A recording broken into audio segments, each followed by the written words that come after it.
Hey everybody, what's going on? It's your girl Camille Essick. I'm the host of the Speaker Podcast. This is the podcast where innovators and creators connect. Be sure to hit that notification bell and subscribe. We have a phenomenal conversation lined up for you all. So we're gonna get things underway. Before I do that, I do want to make a couple of little announcements here. So if you haven't heard, the Speaker Podcast Premium is now available starting at $3 a month. So you can get the top most listened to and exclusive interviews starting at just $3 a month. Be sure to like, share, and subscribe, and follow me on Instagram at Camille.Essick. And also, y'all, I'm working to build up my YouTube channel, so I cannot do that without you. So I need you to go right now over to Instagram and over to YouTube to like, share, and subscribe. That way you can get the latest on the conversations, interviews, and some behind the scenes things with me. So that being said, we have a first timer to the show. Y'all be nice, give her lots and lots of love. The one and only Miss Chloe Taylor Brown is here. Welcome to the show. Hello. Hello. Thank you. No problem. And also thank you for Malika Holloway for the connection. I just love meeting new people. So thank you, Malika. Miss Taylor Brown, for those that are not familiar with you and who you are, what you do, let the people know. Yes, well, I'm Chloe. You can call me Chloe. I have a very colorful background. I started my career in fashion and modeling. I was a real model. I did work for Versace and Armani and Scotta. I did live in Milan. And so I love that whole lifestyle.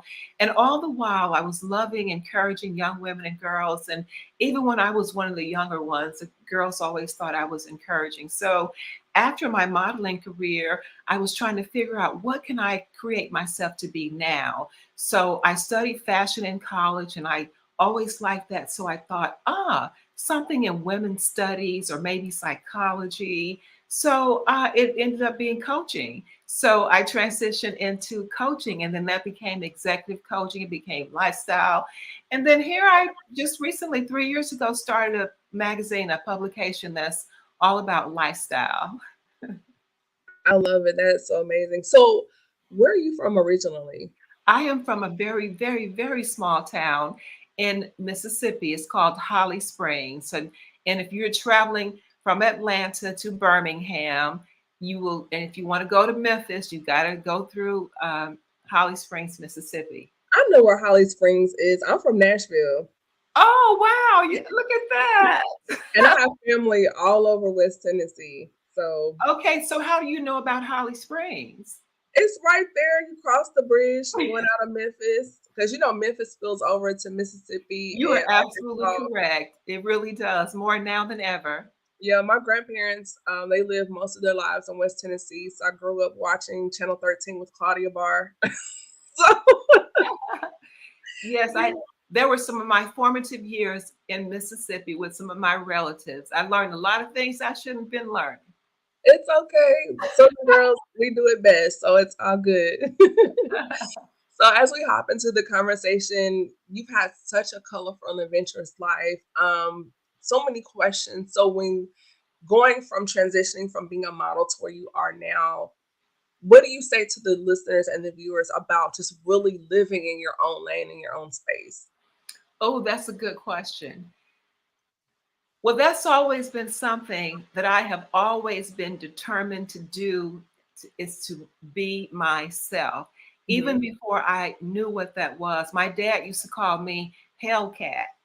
What he meant was I was a hellion. You know, I was going to do what I was going to do because I grew up between, I was in the middle of four brothers and then I had three younger sisters. So I was kind of I guess I was a sweet badass kind of speak.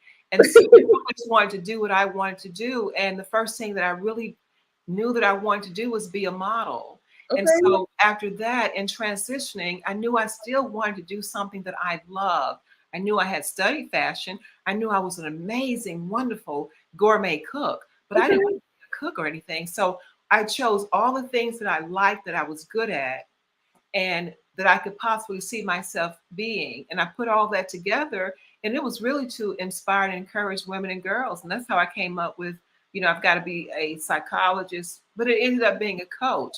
So when I determined how I wanted my life to show up, it was really kind of as though God was guiding me to be able to step into the lane that fit me.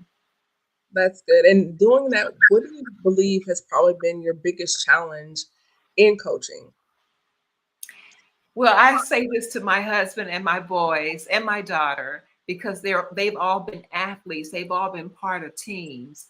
And so for me, I was just like, I just want to be part of a really big dynamic team because I just love that whole playing that, we're coming together. You are a master in your lane. I'm a master in my lane. We're going to bring our masterpieces together. And girl, we're going to have us a masterpiece when we put all those masterpieces together. So when I was learning and being trained to be a coach, my coach taught all of us to allow each other to lead in our lane. Now, don't go over here and try to lean in Camille's lane because Camille's got that. But you've got your lane, so go ahead and lead in that lane, and then get other leaders, and you guys bring your excellence together. So that's kind of how it is. I love that. And then going over, Chloe, into the next part of that is being your own lane, but also realizing who you are and then Oh, and your power and being your own self, like having self-realization as a creative. Can you kind of unpack that for us a little bit? yes, because it's hard to hold your position in a lane if you don't know who you are. So, first and foremost, you've got to have a high value of yourself. Like, Mhm. who am I? Who do I want to be? What do I have that's authentically me that I can contribute to myself, to my immediate family and friends? And then, hey, I might want to, contribute to the world. But Yeah, all of that comes from you being able to love and honor and respect yourself, and then you carve out your lane. But it's hard to hold a position in a lane if you don't know who you are. that's really good. So what do you think you did to find your voice or formulate your identity in your lane? It's been hard, girl. I will tell anyone who tells you. Now, I've always known, but it was hard to just stand up and hold your position in it. So I was able to do that in such a powerful way when I was younger because I broke through a lot of things when I was younger. And then by the time I was a young adult, let's say 22, I was stepping into my real big life of being an international model. That wasn't easy, but I did it. And once I was there, it was so fabulous. And I knew, the kind of family I wanted, my children, my husband, all that. And so we were at the top of our life game, just being superstars. And then Justin dies. He falls into the pool and he drowns. Mm. And it was, I mean, of course, it was the most tragic, horrific thing. And so it's all about energy. So when Rick and I were at the top of our game, calling the shots, we had a lot of energy. We were excellent at what we were doing, and we were just really staying in our lane. But when our son died, that grief, and we wallowed in that position for a long time. Mhm. And if you are grieving or you're depressed for a week or two, maybe even a month, you can snap back. But when you're grieving and you're just going down in your life from grief and wallowing and woe is me, that becomes your temperament. And you got to do a lot of work to get yourself back up. And that's what we did. Wow, I'm so sorry to hear about your son Justin's Thank you. passing, and I can only imagine. I'm not a parent, but I hear so many times that a parent should never have to bury their child. Mhm. And so, in that space with you and your husband grieving, what were some things that you did? Just one, acknowledging, like, hey, we're here, we're feeling this hurts, we're grieving the loss. And maybe those watching, listening, maybe you didn't lose a loved one, but maybe significant job loss, home loss. We just came out of the pandemic. A lot of things happen. So, Mhm. what did you and your husband do during that space as far as grieving the loss, acknowledging it, and then transitioning out of that space? Well, it was really, really hard. It was the hardest, most challenging thing ever, and it was not overnight. This was years. So Right. I would say that the first year was kind of still being in shock. And so I had two older children, and my whole thing was that I wanted to really be there for them. So I would Right. be there for them, and then I would cry my eyes out at night, and then sometimes during the day. And I would try not to be home by Mm, myself those first months. So I was still modeling locally. So I was taking every booking. And then finally, Justin passed in September. And then finally the holidays came around where you're not working, you're at home. and I had to face the facts. But I tell you something that helped me to start getting through that at that time was that my I had a visitation from Justin, and he just loved jumping up and down the bed, and I felt this jumping up and down the bed because I could hardly ever sleep and rest. But at that moment, I felt like, oh, I had a book in my, and I laid down like this, and I was dozing off, and I felt this jumping up and down the bed in this wind, and there was no one there when I looked over, and I was dozing off again, and it started again, and I clearly heard the Holy Spirit say, "You can't see Justin's spirit," and so I just really relaxed in it, and I allowed Justin to be himself, and there were no words spoken, but it was like a whole body felt perception, but I Mm. could feel the wind of him moving around me. And to me, what he was letting me know, Mommy, I'm still Justin, I'm good. And so when that experience was over, Camille, I went into where my husband and my two older children were, and I told them what was going on, and they were so happy because we knew that was his personality, and so he was letting us know it's still hard, but we knew he was okay, and we were now maybe like 6 months after that we were willing to go to even deeper into counseling, not to just be there angry, sad, depressed, but to now do the work to start moving forward. So my prayer was, please God, just let me laugh again, because I had this hearty laughter, and I still have it, and God answered my prayer. And because God did answer my prayer, I wrote a book about it. It's called I Can Laugh Again, From the Valley of Grief to a Glimpse of Heaven. So that's how I got. I don't want anyone to think that you can just sail through it. Justin passed away in 97. So Wow. it's been a lot of years. But I would say after about 7 or 8 years, it's like, I'm not saying it's a lot of work. You have to want to be happy and do the right thing for yourself. And you took that statement right out of my mouth. I was just about to say happiness is a choice. And we go Mhm. through different things in life, but you have to choose to say, hey, you know what? This happened, but I know God has more for me. And we have to, at some point, pick ourselves up and make the decision to move forward. And it may not always be easy, but the hardest part is just making that decision to get up and move on. Right. And So, one step in front of the other, one day at a time, yes, and have some people see the thing too, Camille, about grief is that people don't have the capacity to grieve a long time with you. They will be there, when it happens. If you have people who are still grieving with you after a year, they love you, they're going to go through it with you. But it's hard to be with someone because it's energetic, because that strips other people's energy away. And so I didn't know this at the time, but I just wanted to laugh, and I wanted to be an authentic, hearty laughter. And honestly, I laugh all the time. I'm very happy. I know where Justin is, and he's just helped me out today. that's awesome. I was about to ask you, going through the loss and then pivoting and then moving forward, because that's a lot, losing a child, um, and the fact that you remain married. Because I've also heard that sometimes when a child passes away, it can cause a break in the marriage. Because the blame can happen. So many other factors.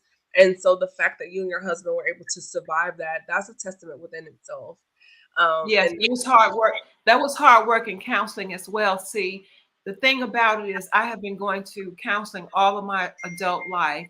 The first time I did it, Camille, was transitioning from Mississippi State University as a college student, majoring in fashion, wanting to be a model, to now in San Francisco doing an internship in fashion with a new agency, with the position of being a model, but not knowing how to step into that and holding my position as the sophisticated urban San Francisco girl. The country college girl didn't get it that quickly. So so I didn't know what was wrong with me. I was grieving. I didn't know how to be. And so we have to learn how to be what we want to be.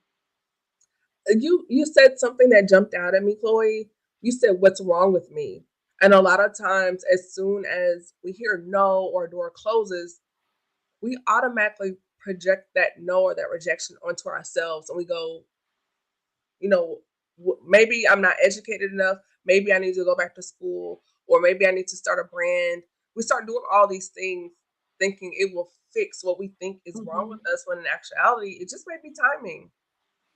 Well, for me, it was awareness. Mhm. And I can tell you I went to this psychologist for 4 times in 4 weeks in a row. And then finally, that fourth time, we started going back and forth and having conversations because I told him everything. So he kind of knew me then. There were two things that stuck out. He said, um, you don't have to do what your parents want you to do anymore. You're a grown woman. You've done everything that's been required as a child. Because my parents wanted me to be a certain way, my aunt and uncle who raised me after my mother passed away. And so then I got that. And then he said, "Oh, you could be just the most amazing model, but you're just so afraid they're going to say, who does that bitch think she is?" And I was thinking, what? I was like, I didn't tell. But see, he knew me well enough because I told him everything that was troubling me. And so those two things, even though I shared enough with him to know that, I was not aware of that myself. And when he shared it back to me, it was like, what? I can do this. I've got this. And immediately after that, I went to the bookstore and I bought several self-help books. But there was one major one that just changed everything for me. The magic of thinking big. Because you see, I didn't think big enough. I was still thinking like the Mississippi girl, and I needed to think like the San Francisco international model. And so you can't play a new game with the old identity. The old identity was superb and brilliant at Mississippi State University. I was sophisticated, ooh, Mississippi style, but that was not going to work in San Francisco or in Milan, where I eventually went. Understand. And just as a disclaimer, I try to keep things family friendly here. So we try to refrain from the language. Oh, did I say something? Okay, I'm sorry. It's okay. Going forward, Chloe. So the next point I do want to bring to you, as far as we as women, particularly as women, we have what I call these clocks that Mhm. go off throughout different points of our lives, and we will panic.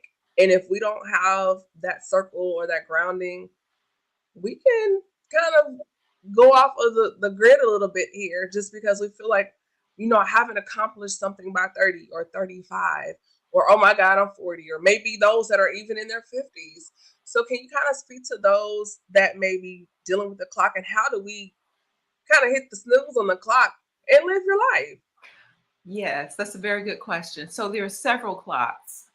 And so I'm thinking that you're probably talking about a biological clock and being a mommy and being married and all of that. All of So the things, and social media is pressure too. Hey, Malika. yes.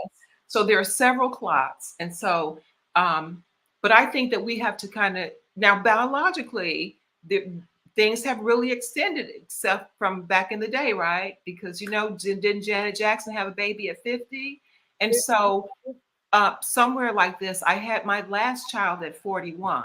So I had my first child at 28, my last of four at 41. So um, I think that we just kind of have to know who we are and then state it, speak it plain, loudly, put it on your wall, your board, and then just go live life. Be the best that you can be. All the while, you're determining what it is that you want. And so you got these clocks. Okay, I could say that I have a clock being 65. What is it that I didn't do? I have. Wait a minute. You're what? Yes, darling, I'm 65. So I could have. No, man, we're not gonna breeze past that. Time out. Miss Chloe, you look good. Thank I you. gotta give you your flowers. I would not have guessed you were 65. Okay, yes. And You know, so they I say want it to give. doesn't crack, but you look amazing. So I had to give you your Okay, let flowers. me just see. Okay, so I want to give Malika some credit. So I met Malika Holloway, the editor in chief of Flourish Digital Magazine, and so many other things as well. So I met her back in March, and I was talking about turning 65 in June. And Malika said, "No, you're going to be 65." And that just turned everything around. So I want to thank her for helping me to keep this glow at 65. You know, you really, you need to brand that. I'm 65. You can actually put that on a shirt. I'm so serious. You could put that on a mug, a hat, something. Look, let me write that down. Yes, it Okay. can be fine. That is a tagline, and you need to do something with that. Okay. And she wrote it Okay. down, people. She really wrote that down. I did. Well, listen, I was saying something and then you made me stop. Oh, I'm we were sorry. talking We were about the talking about the clock. clocks. We were talking about the clocks. Okay. So now let's just take me, for example. I know good and well that age is really just a number. And so I too would have to talk to myself. So we have got to learn enough about ourselves to be able to start counseling ourselves and say, now, Chloe, you know that's not true. Girl, you know that's not true. You still have time to self-actualize that $50 million for that personal excellence profile assessment that God told you. Just because he told you in 2013 doesn't mean it's not going to happen in 2023 or 2024, 2025. I know where I'm going. So sometimes I know what God has said. So this clock doesn't mean anything about being 65. Hey, it could be 75. I'm not saying that, but it's okay. So I'm going to let that go. I'm going to continue in my lane to show up in my excellence and be fabulous. I love that.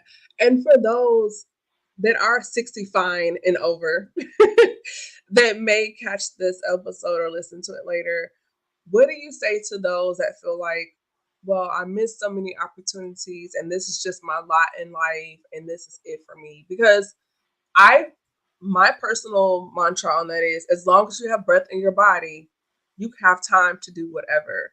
And I feel like the words that we say have power.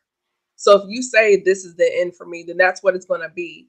But we have to really monitor what we say, what we're taking in, what we read, the people that we're around, who we listen to, who we talk to, because our words have power. Mhm. Yes. So when in my coaching practice, after a person takes a PEP, that's a personal excellence profile, it's like an intake so that you can see yourself and I can see you and we can be in agreement about that.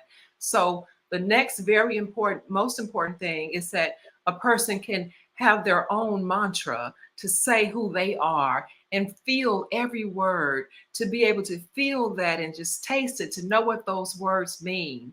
And so a lot of times we speak, Camille, and we use words and we don't even know the definitions. Maybe Mm, we learned something around it years ago and we've just been using it and forgotten. And I know this for a fact because they're very simple words. And I've been doing this since the early mid 2000s with people and helping them to get their own mantra. It's one thing to recite a mantra, but when you have your own mantra, a sound or a group of words, that is would be adduced and drawn from you and you can say it and you feel so good about it. Oh, it can definitely change everything. that's really good. I like it. I have personal affirmations that I've been working Mhm. on to say every day. Don't always say them every morning, but becoming more intentional about the words that I say and speak to myself in the morning, just because I feel like that time of day is my time of prayer and devotion. If Malika's not doing her Wednesday um, call with the Safepreneurs, shout out to my crew. Hey, y'all. Um, I really take that time in the morning because I don't know what I'm going to face when I leave out of my place. And so I really do my best to really set that tone, whether it's listening to a sermon or devotional or just saying affirmations to myself and saying, hey, I am going to be the best that I am today, that I have promise and purpose and things such as that. So I guess those are my mantras, but I call them affirmations. Same Mhm. thing, but it's just really about setting the tone and really um, the tone as far as when I say tone, your internal voice for the Mhm. day. Today was interesting for so many reasons, but through that, I was like, hey, you know what? Things happen. Something's going to work out. Things will get better, but you can't just take that moment and just allow that defeat to take over your whole day. But in that, learn how to pivot. Like sometimes, what's the old saying?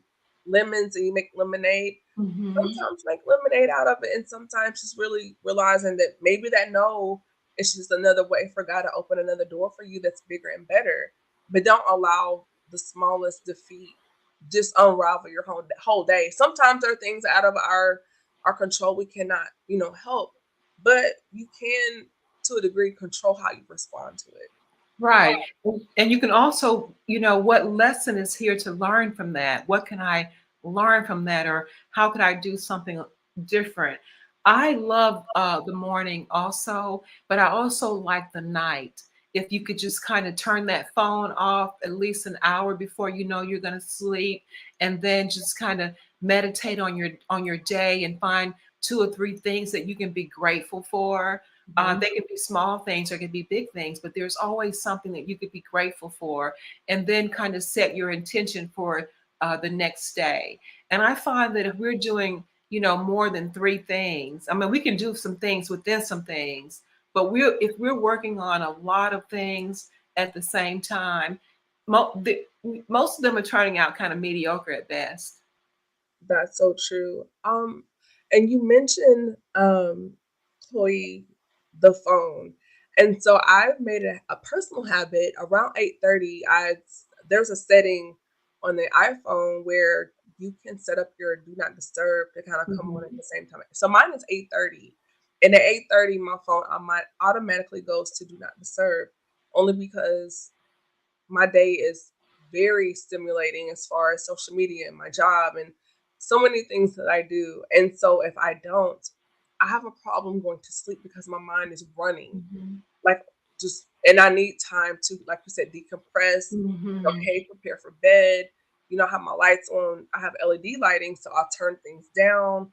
We off of music if I do aromatherapy, but it's to calm all my senses down, hot Mhm. shower, whatever I gotta do, hot tea, because I need Mhm. to bring it all the way down. So by the time I do not have a television in my room because I think it would just be a distraction. So I I don't either. I've don't, never liked a television in my yeah. bedroom. So I don't do electronics in my room, laptops, MacBooks, all that is in here. My room, I have a no electronic rule for my room. So and doing that, by the time I prepare for bed, I'm out because we've given our minds time to kind of unwind and desensitize from the day. So You know what, Camille? I'm going to try that 8:30 thing. So I've gone to 10 and it has worked mm, so well for me because I typically go to sleep, but you know what? I've been going to bed earlier, but um, by the time that 10 o'clock rolls around, I'm good. 11 o'clock, I've kind of gone through my day. I'm going to be like, Camille, I'm going to get my soft life going earlier, girl. 8:30, and the reason why I say 8:30 because 8:30, I'm like, okay, get things laid out for work tomorrow. You might get one last text or email, start to shut things down. If I need to throw something in the laundry right quick, maybe a teacup, start getting things prepared. In about an hour, look at it as a 15-minute increment. 8:30, do not disturb. 8:45, look around, okay, put the trash by the door, or, you have clothes ready. 9 o'clock, let's take it down another notch. Aromatherapy. By then, I probably have washed my face, lashes off. 8:15, 9:15, clothes ready to go. By 9:30, lights down, off. I might have maybe audio Bible, something playing, brushing teeth in the bed by 9:45. What time do you awake? 6, between 5 and 6, And because so do you have a morning, so you have that night routine, then you have your morning routine, and then you're good for the day. You're energized and sharing all that energy and being a social light and, interacting with everybody on social media and in real life and so stimulating. yeah, it's a lot, and because between 5 and 6, I would say 5:30 to 6:30, because that's my time. Turn on audio Bible, pray, or get on a devotional, make my cup of coffee. I'm listening to the word while I'm getting ready for work, or praying, or in my word. Haven't turned on any lights yet. I still have LED lights down really low. It's really quiet. By 6:30, 6:45, I'll slowly start bringing the lights up. By 7, I open my blinds. I might turn on the news. I might not. A lot of times I don't, just because I don't want to hear all that early Mhm. in the morning, getting ready for work. And that's my day. in the morning, just quiet. Get in the car or listen to the radio or, going to work. By then, we start kind of getting into the day with traffic and stuff. But Mhm. as long as I'm in here and I'm getting ready for work, no, no I TV. love that. So, maybe a year or so ago, we wrote an interview to a beautiful young lady, and she taught me about the soft life. You know about the soft life? Yes, ma'am. I guess I'm late. I learned about it a year and a half ago, but well, I've been doing a better job of living the soft life because I've always believed in, taking care of myself and my, the bubble baths and things like that, and praying and meditating and reading my books and listening. But when you have, these things going on, you can kind of get a little distracted. And so I have to say that even though I love the magazine, when I created the magazine, I had no clue of how challenging and how much time you'd have to commit to it. And so since the magazine, I seem to have, put some things aside that I want to bring back. That's good. And also advice to you, Chloe, that's also a part of my lifestyle. Throughout the day, it can get busy. I work in a law firm. It can get busy and hectic, people. And so I make a point at least twice a day, you know, if I feel like, oh, I get up from my desk, I go down to the plaza, I'll go outside and get some air. I may make a cup of tea. I may find a quiet conference room and close the door, don't turn on the light, and de-stimulate myself for about 15 to 20 minutes. So Just so, I'm sorry, go what was ahead. the question? Go ahead. Would you consider yourself an introvert? Is that what you said earlier? Naturally, yes, ma'am. I'm an introvert. Okay. So I like to think of myself, and it's really not thinking of myself, but I just learned the word. It's ambivert.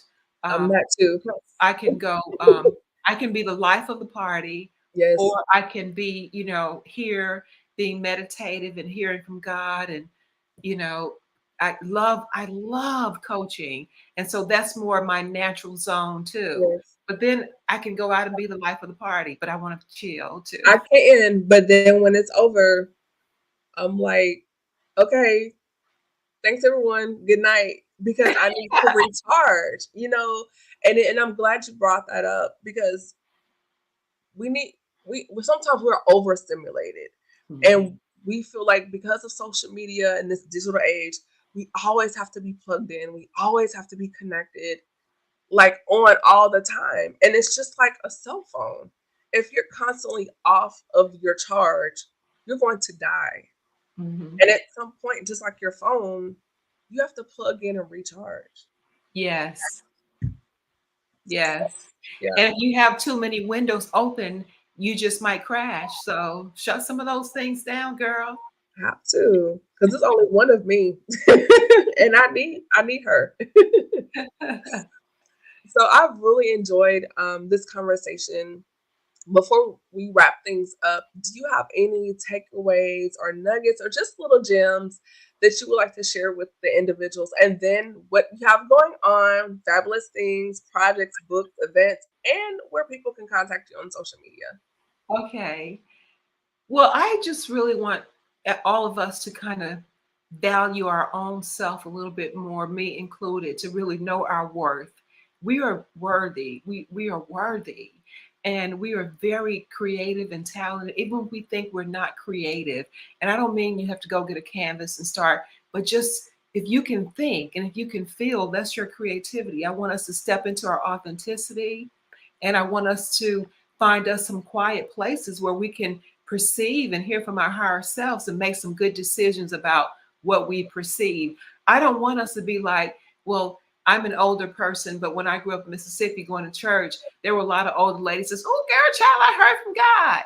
And then, but they never did anything about what they heard. And so Mm, they would keep going and they'd hear, and then they'd go back to their whatever they were doing that, really wonderful women, people, but they didn't know how to apply the scripture or apply the positive teaching. So I think that when we can hear what we've heard and make some good decisions about it based on what we want to accomplish, then we can see some things starting to happen. So that's what I'd like to leave. And what's coming up is I have an amazing women's experience that's going to be happening on Sunday, the 22nd of October, and it's called Dine, Develop, and Dream. And Malik is going to be introduced to a very exclusive group of women as editor in chief of Flourish Digital Magazine, and we're going to flourish together. Awesome. Beautiful. And you can always contact me personally at chloetaylorbrown.com. And you can follow the magazine and subscribe and be part of what we're doing at Flourish Digital Magazine at flourishdigitalmagazine.com. Amazing. Well, thank you so much and taking time out of your busy schedule to sit down and talk to me, Chloe. It's definitely been an experience. I learned so much. I've never met anyone that has been international model before. So I'm like, okay, another person I can add to the list of amazing people that I've met. I do look forward to connecting with you more in the future and even bringing you back to the show later on I as would well. love that. And also to hear follow up from your event after the fact. So thank you again for just sitting down talking to me. And I hope everyone got something from this conversation. Hold on just a moment, Chloe, after we go off the air. For those viewers and listeners, if you have not done so, please follow me on Instagram at Camille.Essick as well as YouTube at Camille Essick Official. We do have more episodes coming very soon. We just released a new episode of the Speaker Podcast, now streaming on iHeartRadio, Spotify, Pandora, and all other streaming platforms. So go there and subscribe as well. And I hope you all enjoy this conversation, be blessed, and have a good night. Thank you, Chloe. Bye bye. All right.